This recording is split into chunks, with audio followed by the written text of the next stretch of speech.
बिस्मिल्लाहिर्रहमानिर्रहीम। आज का जो हमारा लेक्चर है इसके अंदर हम लोग जो टॉपिक्स कवर करेंगे उसमें हम लोग 3 प्रोग्राम्स करेंगे। एक है प्रोग्राम 5.3, प्रोग्राम 5.4 और प्रोग्राम 5.5। ये प्रीवियस लेक्चर का ही पार्ट है। प्रीवियस लेक्चर में हम लोगों ने एक कंडीशनल स्ट्रक्चर जो है वो शुरू किया था। इफ स्ट्रक्चर और उससे रिलेटेड जो है वो मैंने 2 प्रोग्राम्स आप लोगों को करवाए थे, प्रोग्राम 5.1 और प्रोग्राम 5.2। आज हम उसी स्ट्रक्चर से रिलेटेड फर्दर मज़ीद जो है वो कुछ प्रोग्राम्स देखेंगे और उसे अंडरस्टैंड करने की कोशिश करेंगे।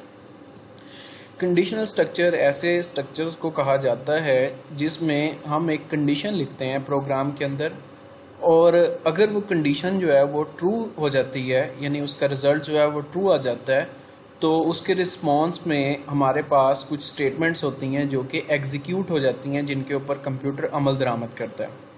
और अगर वो कंडीशन जो है फॉल्स हो जाती है तो उस सूरत में हमारे पास जो स्टेटमेंट्स मौजूद होती हैं उन्हें कंप्यूटर इग्नोर कर देता है या कंपाइलर उन्हें रन नहीं करता।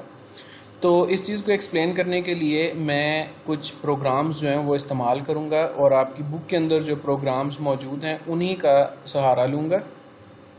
और ये प्रोग्राम्स जो हैं आप लोग प्रैक्टिस करें और इनके अंदर मॉडिफिकेशंस ख़ास तौर पे करके देखें, और जितनी आप मॉडिफिकेशंस करके देखेंगे उतना आपको प्रोग्राम जो है वो जल्दी लिखना भी आ जाएगा और आपको अंडरस्टैंड करना जो है वो भी आसान हो जाएगा कि एक्चुअल में प्रोग्राम किस तरह से काम कर रहा है और इसकी वर्किंग जो है वो किस तरह से होती है।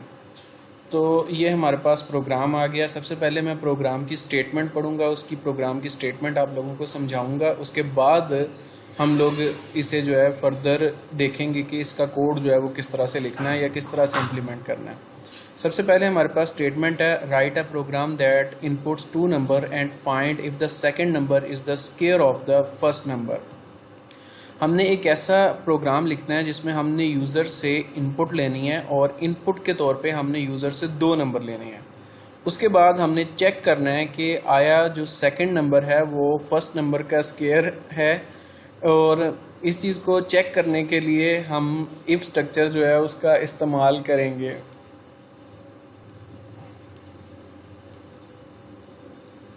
अच्छा जी, हम लोग प्रोग्राम जो है उसे अंडरस्टैंड करेंगे और उसके बाद जो है देखेंगे कि किस तरह से जो है इसकी वर्किंग हो रही है।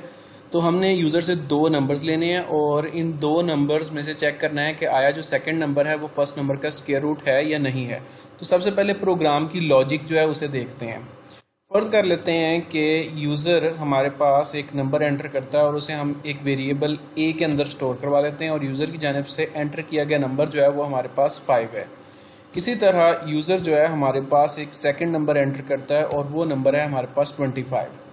अब हम किस तरह से चेक करेंगे कि सेकंड नंबर जो है वो पहले नंबर का स्क्वायर रूट है। उसका हमारे पास एक सिंपल सा मेथड है कि हम पहले नंबर को आपस में 2 दफ़ा आपस में मल्टीप्लाई करेंगे और हमारे पास जो रिज़ल्ट जनरेट होगा अगर वो हमारे सेकंड नंबर के बराबर है तो हमारा सेकंड नंबर जो है वो पहले का स्क्वायर रूट होगा।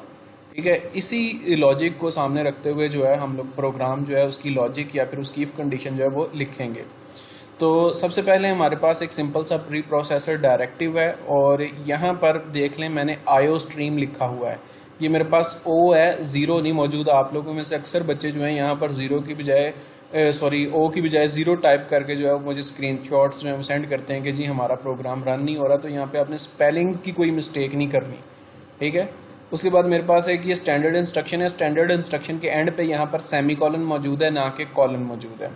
फिर यहाँ पर मेरे पास एक मेन फंक्शन है और मेन फंक्शन के बाद मेरे पास यहाँ पर एक ब्रैकेट मौजूद है, ठीक है। मेन फंक्शन की एक ओपनिंग ब्रैकेट होती है और इसी तरह यहाँ पर आप देख सकते हैं कि एक क्लोजिंग ब्रैकेट है।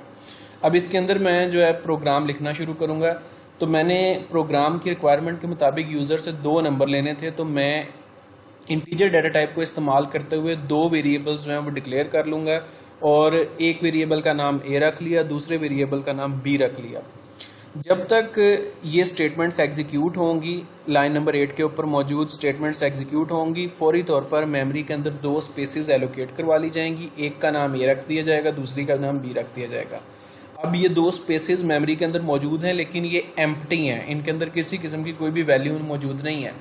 अब हम इनके अंदर वैल्यू एंटर करवाएंगे, तो उसके लिए हम पहले एक सी आउट मैसेज जो है वो कंप्यूटर की स्क्रीन के ऊपर डिस्प्ले करवाएंगे, जो कि लिखा हुआ है एंटर अ नंबर। जैसे ही यूज़र जो है ये मैसेज पढ़ेगा कंप्यूटर की स्क्रीन के ऊपर, वो नंबर एंटर करेगा और हम सी इन कमांड की मदद से यूज़र की जानिब से जो भी नंबर एंटर होगा उसे पहले वेरिएबल के अंदर स्टोर करवा लेंगे। फिर हम दूसरे वेरिएबल के लिए यूज़र से नंबर डिमांड करेंगे और यहाँ पर हम दोबारा से सी आउट कमांड लिखेंगे, cout enter a number. User जो है वो सेकंड नंबर एंटर करेगा और हम उसे सी इन कमांड की मदद से दूसरे वेरिएबल के अंदर स्टोर करवा लेंगे। यहाँ तक हमारे पास दो नंबर्स जो हैं वो आ चुके हैं। यूज़र ने एक नंबर एंटर किया, वो ए के अंदर स्टोर हो गया, दूसरा नंबर जो है वो बी नाम के वेरिएबल के अंदर स्टोर है। अब हमने चेक करना है कि सेकंड नंबर जो है वो पहले का स्क्वायर रूट है या नहीं है। तो लॉजिक हमारे पास यहाँ पर ऑलरेडी हमने डिस्कस कर ली थी कि हम पहले नंबर को 2 दफ़ा मल्टीप्लाई करेंगे और मल्टीप्लाई करने पे अगर वो सेकंड नंबर के इक्वल आ जाता है तो इसका मतलब है कि वो उसका स्क्वायर रूट है। तो हम यहाँ पे लिखेंगे if condition with in bracket हम ए को मल्टीप्लाई कर रहे हैं ए के साथ, ठीक है। यहाँ पर मैंने 5 मल्टीप्लाई बाय 5 इसलिए लिख लिया क्योंकि मैंने अज्यूम कर लिया कि यूज़र ने 5 एंटर किया है। अगर यहाँ पे यूज़र कोई और नंबर एंटर कर दे तो यहाँ पर हम कोई एक स्पेसिफिक डिजिट या नंबर नहीं लिख सकते, बल्कि हम वेरिएबल का नाम लिख देंगे। अब यूज़र चाहे जो मर्जी नंबर एंटर करे वो आपस में 2 दफ़ा मल्टीप्लाई हो जाएगा, ठीक है। उसके बाद यहाँ पर मेरे पास इज इक्वल टू ऑपरेटर, आप देख सकते हैं कि मैंने इज इक्वल टू ऑपरेटर जो है वो इस्तेमाल किया है। यहाँ पर अगर मैं एक सिंगल जो है इज इक्वल टू इस्तेमाल करता तो इसका मतलब था ये असाइनमेंट ऑपरेटर है, लेकिन इज इक्वल टू के लिए हम 2 दफ़ा जो है इज इक्वल टू लिखते हैं C++ के अंदर। अगर तो ए के अंदर मौजूद नंबर को आपस में मल्टीप्लाई करने के बाद इसका आंसर बी के बराबर है तो इसका मतलब है कि बी ए का स्क्वायर रूट है, यानी कंडीशन जो है हमारे पास ट्रू हो जाएगी। अगर कंडीशन ट्रू हो जाती है तो इसके फौरन बाद हम एक सी आउट स्टेटमेंट लिख देंगे, second number is the square root of first number. यानी अगर कंडीशन ट्रू होगी तो इसके फौरन बाद वाली स्टेटमेंट एग्जीक्यूट हो जाएगी और कंप्यूटर की स्क्रीन के ऊपर मैसेज डिस्प्ले हो जाएगा कि सेकंड नंबर जो है वो फर्स्ट का स्क्वायर रूट है। और अगर जो है यूज़र की जानिब से फर्ज कर लेते हैं कि यहाँ पर 3 एंटर कर दिया गया और यहाँ पर उसने हमारे पास जो है वो 15 एंटर कर दिया या फिर 11 एंटर कर दिया, तो इस सूरत में ये कंडीशन फॉल्स हो जाएगी, जिसकी वजह से ये सी आउट स्टेटमेंट एग्जीक्यूट नहीं हो सकेगी, क्योंकि जैसे ही कंडीशन फॉल्स होगी उससे मौजूद अगली स्टेटमेंट जो है फौरी तौर पे स्किप कर दी जाएगी। अगर वो स्किप कर दी जाएगी तो हमारे पास कंप्यूटर की स्क्रीन के ऊपर किसी किस्म का कोई भी मैसेज जो है वो डिस्प्ले नहीं होगा। अब इसे रन करके देख लेते हैं। फर्स्ट टाइम हम जो है वो फर्स्ट नंबर एंटर करेंगे 5, हमने सेकंड नंबर एंटर किया 25। आप देख सकते हैं second number is the square root of the first number. अब दोबारा से इसे रन करते हैं। इस दफ़ा मैं एंटर करता हूँ 3 और सेकंड नंबर में एंटर करता हूँ 11। आप देख सकते हैं कि मेरे पास किसी किस्म का कोई भी मैसेज जो है वो डिस्प्ले नहीं हुआ, क्योंकि मेरी इफ़ कंडीशन फॉल्स हो गई। और जब मेरी इफ़ कंडीशन फॉल्स हुई तो इफ़ कंडीशन के फौरी बाद जो स्टेटमेंट मौजूद थी उसे कंप्यूटर ने स्किप कर दिया। अब हम नेक्स्ट जो है अपनी एग्जाम्पल देखते हैं और वो भी इफ़ स्ट्रक्चर से रिलेटेड ही मेरे पास एक एग्जाम्पल मौजूद है प्रोग्राम 5.4 की सूरत में।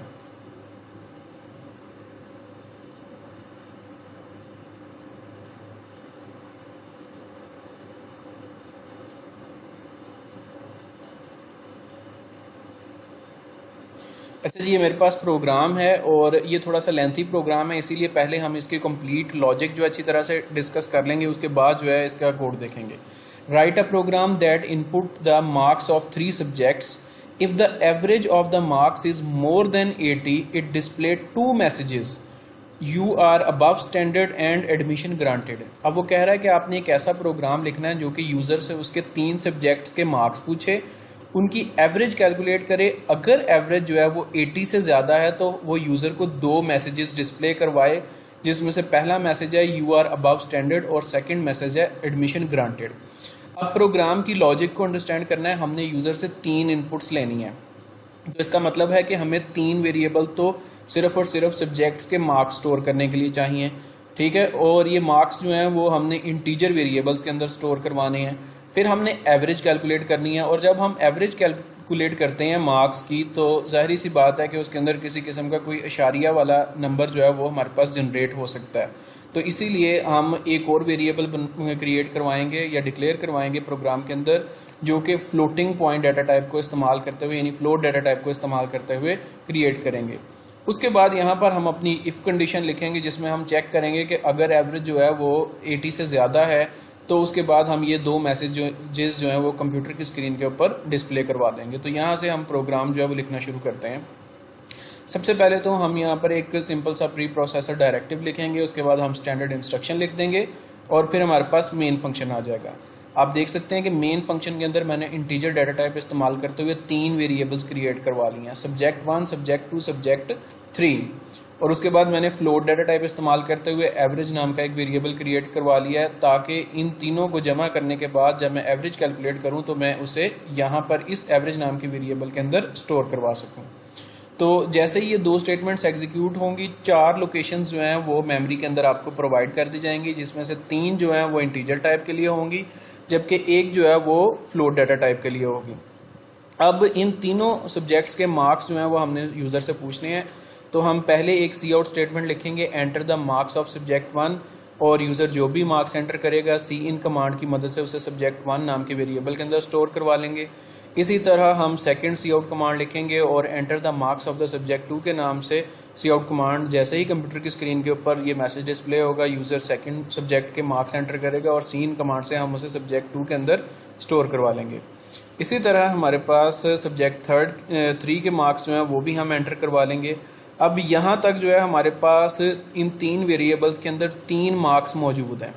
अब हमने एवरेज कैलकुलेट करनी है, तो हम एवरेज जो है इस वेरिएबल के अंदर स्टोर करवाएंगे। तो हम यहाँ पर लिखेंगे एवरेज असाइनमेंट ऑपरेटर, और ये विद इन द ब्रैकेट जो है मैंने एवरेज का फार्मूला लिखा हुआ है, यानी कि यहाँ से हम तीनों सब्जेक्ट्स के मार्क्स जमा करेंगे, उसे 3 पे डिवाइड करेंगे और डिवाइड करने के बाद जो भी रिजल्ट आएगा उसे एवरेज के नाम के वेरिएबल के अंदर स्टोर करवा देंगे।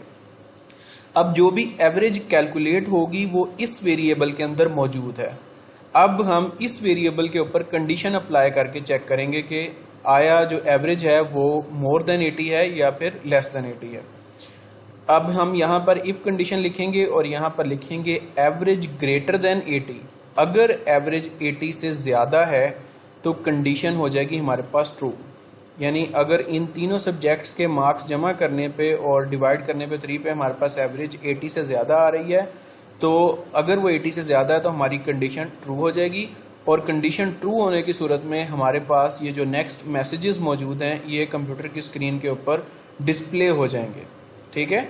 और अगर जो है ये कंडीशन जो है हमारी फॉल्स हो जाएगी तो उस सूरत में हमारे पास क्या होगा, अगर ये हमारी कंडीशन फॉल्स हो जाएगी तो उस सूरत में हमारे पास जो नेक्स्ट स्टेटमेंट है उसे स्किप कर दिया जाएगा। यहाँ पर आपने क्या करना है कि ये जो नेक्स्ट मैसेजेस हैं इन्हें ब्रैकेट्स के अंदर लिखना है। ब्रैकेट्स के अंदर क्यों लिखना है उसकी रीज़न मैं आप लोगों को अभी बताता हूँ कि अगर तो कंडीशन देखें ट्रू होगी तो हमारे पास ये नेक्स्ट मैसेज जो है एग्जीक्यूट होगा कंप्यूटर की स्क्रीन के ऊपर, और ये वाला मैसेज जो है ये भी एग्जीक्यूट हो जाएगा। हमने यहाँ पर एक ब्लॉक बना दिया है, ठीक है। जब हम ब्लॉक बना देते हैं तो इफ़ कंडीशन के बाद पूरे का पूरा ब्लॉक एग्जीक्यूट हो जाता है, चाहे आप इसके अंदर आप सैकड़ों की तादाद में जो है वो स्टेटमेंट्स लिख लें। अब एक स्टेटमेंट नहीं हो एग्जीक्यूट होगी बल्कि एक ब्लॉक पूरा एग्जीक्यूट हो जाएगा कंडीशन ट्रू होने की सूरत में, और कंडीशन फॉल्स होने की सूरत में जो है वो पूरे का पूरा ब्लॉक जो है वो इग्नोर हो जाएगा, यानी कि नेक्स्ट पूरे का पूरा ब्लॉक जो है ये वाला इग्नोर हो जाएगा। अब मैं पहले इसे एक दफ़ा रन करके इस तरह दिखाता हूँ, नेक्स्ट टाइम मैं ये ब्रैकेट्स रिमूव करके आपको रन करके दिखाऊंगा। आउटपुट जो है वो आप लोगों को देख के डिफरेंस पता चल जाएगा कि ये ब्रैकेट्स जो है मैंने यहाँ पर क्यों इस्तेमाल किए हैं।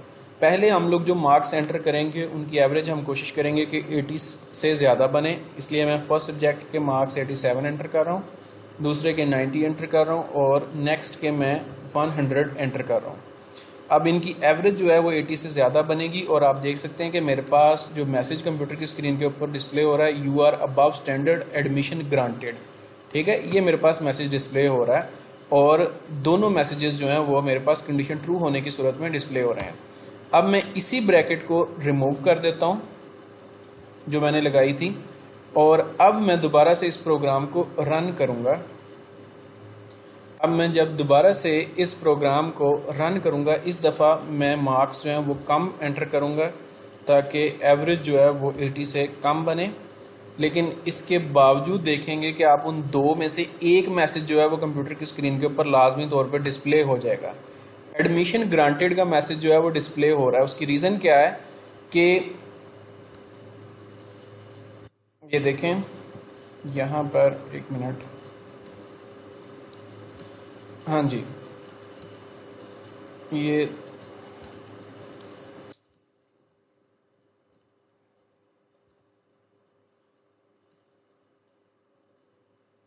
एडमिशन ग्रांटेड का मैसेज इसलिए डिस्प्ले हो रहा है क्योंकि जब कंडीशन फॉल्स होगी, इफ़ कंडीशन फॉल्स होगी, तो कंडीशन फॉल्स होने के बाद सिर्फ और सिर्फ नेक्स्ट स्टेटमेंट, एक स्टेटमेंट जो होती है उसे स्किप किया जाता है, जबकि जो सेकंड स्टेटमेंट है एडमिशन ग्रांटेड की, ये एग्जीक्यूट हो जाएगी।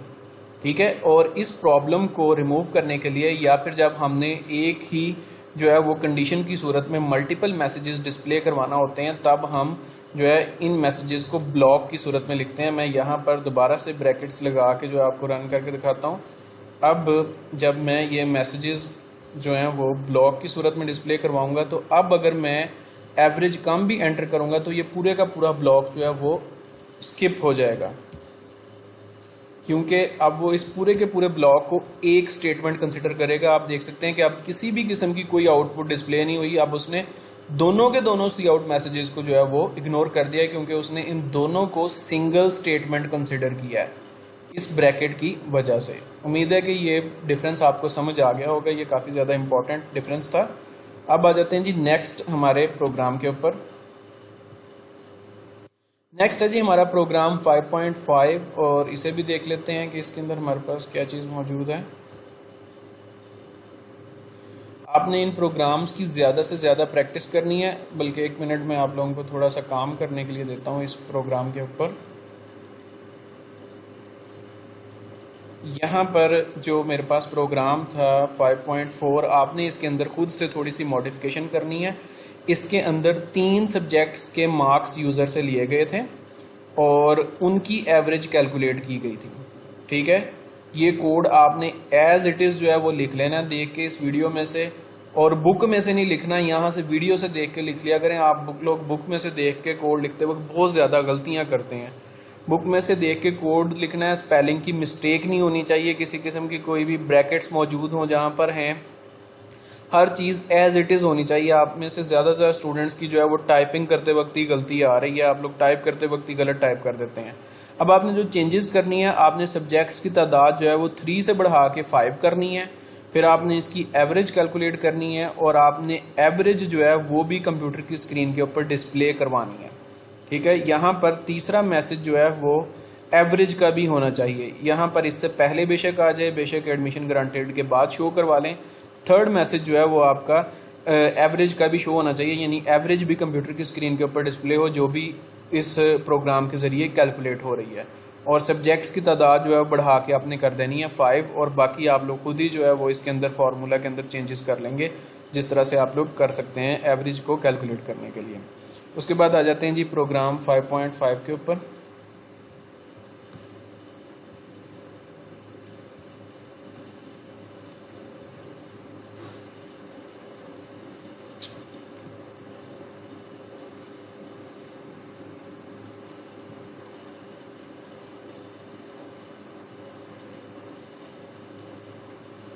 अच्छा जी, नेक्स्ट हमारा है program write a program that inputs a number and finds whether the number is even और ऑड। मोस्ट इम्पॉर्टेंट प्रोग्राम है, पेपर में बहुत दफ़ा रिपीट होता है। इसे रट्टा नहीं मारना, क्योंकि हर दफ़ा पेपर के अंदर जो है इसकी लॉजिक चेंज कर दी जाती है। ठीक है, इसे समझने की कोशिश करनी है, और हम जो है वो इसे देखते हैं कि किस तरह से इसे कैलकुलेट करते हैं। Write a program that input a number and find whether the number is even और ऑड। आपने एक इनपुट लेनी है, यूज़र से एक नंबर लेना है, और आपने बताना है कि आया यूज़र ने जो नंबर एंटर किया वो इवन है या फिर ऑड है। अब हमने एक ही नंबर लेना है, तो इसका मतलब है एक वेरिएबल बनाएंगे प्रोग्राम के अंदर, उसी को चेक करेंगे। सबसे पहले हम एक स्टैंडर्ड इंस्ट्रक्शन एक प्री प्रोसेसर डायरेक्टिव लिखेंगे। उसके बाद आप एक स्टैंडर्ड इंस्ट्रक्शन लिखेंगे, और यहाँ पर आप मेन फंक्शन लिखेंगे।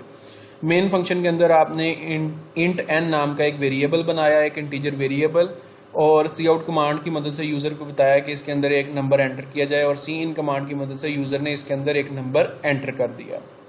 ठीक है, अब हम जो है इफ़ कंडीशन लिखेंगे इस प्रोग्राम के अंदर 1। पहले ये चेक करने के लिए कि आया वो नंबर इवन है या नहीं, ठीक है। उसके बाद हम फिर दोबारा से एक कंडीशन लिखेंगे चेक करने के लिए कि आया वो नंबर ऑड है या नहीं। तो हम यहाँ पर इफ कंडीशन के अंदर, इफ स्ट्रक्चर के अंदर क्या लिख रहे हैं, हम जो भी नंबर यूजर की जानिब से एंटर किया जाएगा n का, वेरिएबल n का हम मॉडुलस ले रहे हैं या फिर आप कह सकते हैं रिमाइंडर ले रहे हैं। तो अगर आप वेरिएबल n का जो है मॉडुलस लेते हैं 2 के साथ, तो उसके बाद अगर आपके पास रिमाइंडर 0 आता है तो इसका मतलब है कि वो नंबर जो है हमारे पास इवन है। तो हम अगर ये वाली कंडीशन ट्रू हो जाती है तो इसके रिस्पांस में सी आउट मैसेज जो है कंप्यूटर की स्क्रीन के ऊपर डिस्प्ले करवा देंगे इवन। अब हमने चेक कर लिया कि जी इवन है या नहीं है। अगर ये वाली कंडीशन यानी कि फॉल्स हो जाती है और नंबर इवन नहीं है तो क्या होगा, ये वाली फर्स्ट कंडीशन जो है फॉल्स होगी और ये वाला मैसेज जो है स्किप हो जाएगा बीच में से, cout the number is even वाला। अब वो नेक्स्ट कंडीशन के ऊपर आ जाएगा। नेक्स्ट यहाँ पर फिर दोबारा से एक इफ मौजूद है इसे चेक करने के लिए कि आया वो नंबर जो है ऑड है या फिर नहीं। तो इसके लिए n वेरिएबल जो कि नंबर उसके अंदर मौजूद है वेरिएबल के अंदर, दोबारा से उसका मॉडुलस लेंगे। अब हम लिखेंगे नॉट इक्वल टू 0। अगर वो 0 के बराबर उसका रिमाइंडर नहीं आता तो इसका मतलब है कि वो नंबर ऑड है। अगर ये कंडीशन ट्रू होगी, अगर ये कंडीशन ट्रू होगी तो हमारे पास कंप्यूटर की स्क्रीन के ऊपर मैसेज डिस्प्ले हो जाएगा द नंबर इज ऑड, ठीक है। और अगर ये कंडीशन फॉल्स होगी तो ये नेक्स्ट सी आउट स्टेटमेंट जो है एग्जीक्यूट नहीं होगी, ठीक है। अब हम एक नंबर जो है वो एंटर करके चेक कर लेते हैं। मैं फर्स्ट 2 एंटर कर रहा हूँ और आप देख सकते हैं कि रिस्पॉन्स में कंप्यूटर की स्क्रीन के ऊपर मैसेज आ रहा है द नंबर इज इवन। अब मैं दोबारा से एक और नंबर एंटर करता हूँ और इस दफ़ा मैं ऑड नंबर एंटर करता हूँ और मैंने जैसे ही नंबर एंटर किया कंप्यूटर की स्क्रीन के ऊपर मैसेज डिस्प्ले हो रहा है ऑड। एक्चुअल में इसकी वर्किंग किस तरह से हो रही है मैं आपको समझाता हूँ। यहाँ पर सबसे पहले वेरिएबल की डिक्लेरेशन हो रही है, उसके बाद ये वाला मैसेज कंप्यूटर की स्क्रीन के ऊपर डिस्प्ले हो रहा है इस सी आउट कमांड की मदद से। फिर यूज़र नंबर एंटर कर रहा है और सी इन कमांड की मदद से वो इस वेरिएबल के अंदर जाके स्टोर हो रहा है। फिर हम इफ़ कंडीशन लिख रहे हैं n मॉडुलस 2 कैलकुलेट कर रहे हैं। तो इसके रिस्पांस में अगर हमारा जवाब जो है वो रिमाइंडर 0 आता है तब जो है ये वाला मैसेज डिस्प्ले होना चाहिए था, लेकिन यहाँ पर जब हम मॉडुलस कैलकुलेट करेंगे तो हमारे पास रिमाइंडर के तौर पर 1 आएगा, जिसकी वजह से ये वाली कंडीशन फॉल्स हो जाएगी और ये वाला मैसेज जो है द नंबर इज इवन वाला जो है वो स्किप हो जाएगा। जबकि यहाँ पर जो है हमारे पास जब हम कैलकुलेट करेंगे और दोबारा से मॉडुलस लेंगे तो हमारे पास रिमाइंडर जो है वो 0 नहीं बचेगा बल्कि 1 बचेगा। तो हमारे पास ये वाली कंडीशन जो है वो ट्रू हो जाएगी, जिसकी वजह से ये सेकंड मैसेज जो है द नंबर इज ऑड वाला मैसेज जो है वो कंप्यूटर की स्क्रीन के ऊपर डिस्प्ले हो जाएगा। उम्मीद है आप लोगों को समझ आ गई होगी प्रोग्राम की लॉजिक। नेक्स्ट लेक्चर के अंदर इंशाल्लाह ताला हम लोग नेक्स्ट प्रोग्राम्स देखेंगे और आप लोग इन प्रोग्राम्स के अंदर मॉडिफिकेशन करें और यहाँ से वीडियो लेक्चर में से कोड देख के रन करें प्लीज़। आप लोग बुक में से जब भी कोड लिखते हैं तो आप लोग उसमें गलतियाँ बहुत ज़्यादा करते हैं, ठीक है। और मेरे लिए पॉसिबल नहीं है इतने ज़्यादा स्टूडेंट्स की गलतियाँ जो है वो मैसेजेस के ऊपर मैं रिमूव करवाऊँ। मैं इसीलिए एक एक प्रोग्राम जो है वो लिख के आप लोगों को करवा रहा हूँ ताकि आप लोगों के पास कोई बहाना ना हो, कोई एक्सक्यूज़ ना हो कि जी हमारा कोड नहीं रन हो रहा। आप यहाँ से कोड देखें एज इट इज़ जो है वीडियो से, इसे टाइप करें, इसके अंदर मॉडिफिकेशन करके देखें और इसे रन करके चेक करें। अच्छा जी, खुदा हाफिज़।